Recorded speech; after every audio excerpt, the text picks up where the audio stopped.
Shalom saudara-saudari, saat ini kami menyapa melalui firman Tuhan. Sebelum kita mendengarkan firman Tuhan, terlebih dahulu kita bersaat teduh sejenak.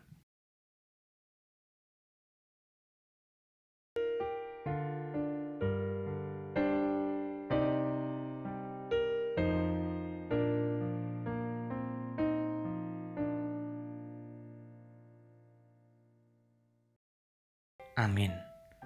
Firman Tuhan pada saat ini tertulis di dalam Matius 28 ayat 20b. Demikian dikatakan, "Dan ketahuilah, Aku menyertai kamu senantiasa sampai kepada akhir zaman.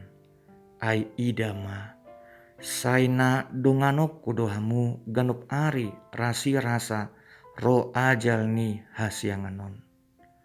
Judul nas renungan kita adalah penyertaan Tuhan di dalam pemberitaan Injil. Saudara-saudari, apa tanggung jawab kita sebagai orang Kristen? Tanggung jawab kita sebagai orang Kristen tidak boleh berhenti memberitakan Injil, karena pemberitaan Injil adalah amanat agung yang diberikan Tuhan Yesus.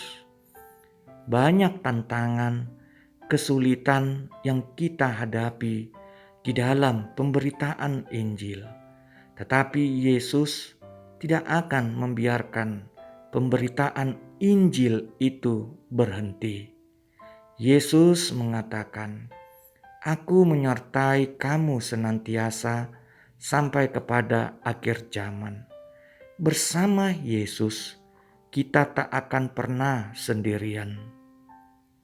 Memberitakan Injil membutuhkan ketaatan seperti murid. Di dalam pemuritan terdapat tugas pengajaran agar setiap orang di dalam suatu komunitas mempunyai kehidupan yang taat kepada Allah atau memiliki kedewasaan secara rohani di dalam Kristus, dan juga dia dapat menularkan ketaatannya itu kepada orang lain. Pengajaran sebagai pemuritan merupakan proses seorang murid menjadi seperti gurunya yang dipenuhi hikmat untuk memberikan pengetahuan yang benar dan terbaik untuk menjalani kehidupan ini. Saudara-saudari, pengajaran atau pemberitaan Injil tidak boleh hanya sebatas pada khotbah-khotbah hari Minggu atau melalui komunikasi satu arah. Gereja dapat menjadi tempat untuk belajar bersama, menggali isi Injil di dalam menjawab persoalan kehidupan yang tengah kita hadapi. Pemberitaan Injil diberikan tidak lagi hanya sebatas mengkristenkan orang-orang, tetapi bertujuan untuk memiliki hikmat, kemampuan, dan keterampilan bagi semua orang supaya bangkit mengalahkan kuasa kejahatan. Injil adalah kabar keselamatan yang diberikan oleh Allah kepada manusia. Tanpa Injil, kita tidak akan pernah mendapatkan damai sejahtera. Hanya Injil menyadarkan kita untuk mengakui Yesus sebagai pilihan yang tepat di dalam kehidupan ini. Yesus adalah satu-satunya mercusuar bagi kita sebagai penolong yang memberikan jalan yang terbaik. Apa yang perlu kita perbuat? Di dalam Yesus kita menemukan jalan dan kebenaran dan hidup. Tahun 2021 ini akan berlalu dalam sehari lagi. Kita akan memasuki tahun baru 2022. nas renungan ini mengingatkan kita hanya di dalam penyertaan Tuhan kita mendapatkan keselamatan. Jadikanlah Yesus selalu menjadi sandaran hidup kita. Tuhan Yesus menyertai kita semua. Amin. Kita bersatu di dalam doa. Ya Tuhan, tahun 2021 ini akan berakhir dan kami akan memasuki tahun 2022. Ya Tuhan, kami sadar ketika kami nantinya akan melewati tahun 2021 ini.